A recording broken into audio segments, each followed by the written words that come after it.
Welcome back. Still in chapter 30. The topic for today's lecture is energy quantization. The energy that we're talking about is the total energy of the electron orbiting a hydrogen nucleus, the proton. That total energy will consist of two kinds, kinetic energy and a new kind of energy you've not heard of before, electric potential energy. Let's get started. I show the orbit of radius r, at the center of which is a proton, charge E. Orbiting that proton is an electron, charge negative E. Mass is m. Orbital speed is v. Radius of the circle is r.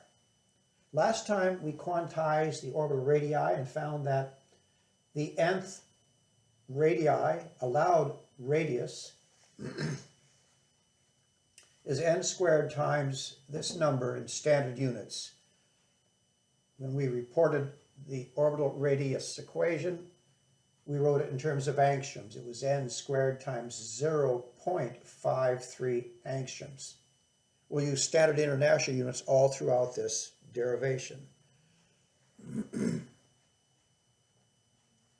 Well, we have F equals ma. The F in question is the electric force KQQ over r squared. The QQs are the absolute values of the two charges. Absolute value of the proton charge is E. Absolute value of the electron charge is E also. So it's KEE, later to be written as KE squared, divided by r squared. KQQ over r squared is the force equation. The right side of this equation is the mass times the acceleration of the electron, which is entirely centripetal. The centripetal acceleration of a particle moving in a circular path, you may remember, is v squared over r from physics 23. V squared over r is your A. Now I'll multiply both sides of this equation by r. That r disappears entirely, and the denominator there becomes just 1 times r, or r to the first power.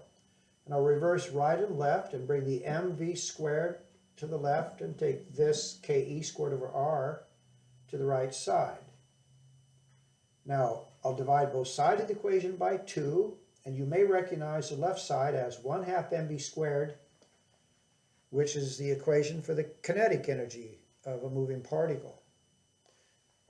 The right-hand side I won't describe. We'll come back to this value or expression for the kinetic energy in a moment. Now here's the new thing. I show a charge Q1 and a charge Q2 separated by a distance r. Without proof, I declare that this system of particles, this pair of particles, has a potential energy. We'll call it the electric potential energy, and we'll use the same symbol that we used when we discussed gravitational potential energy in a previous lecture long ago. And so we have the electric potential energy is symbolized as U, and it's KQQ over R. Not R squared, but R. Now we have the two different expressions for the kinetic energy and the electric potential energy. This is capital K, the kinetic energy, and this is U, the gravitational potential energy. Well, here's the sum of K and U. It's a total energy.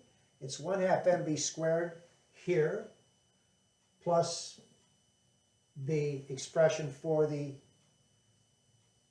electric potential energy, which is Ke times negative E over R. So upstairs is K is negative Ke squared over R. Negative Ke squared over R. Recall, however, that 1/2 mv squared is Ke squared over 2R.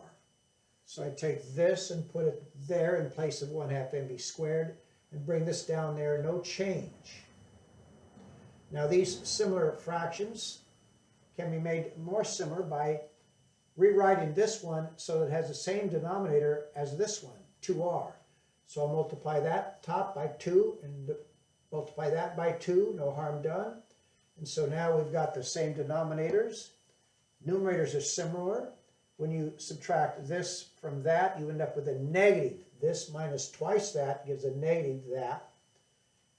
Final result shown here.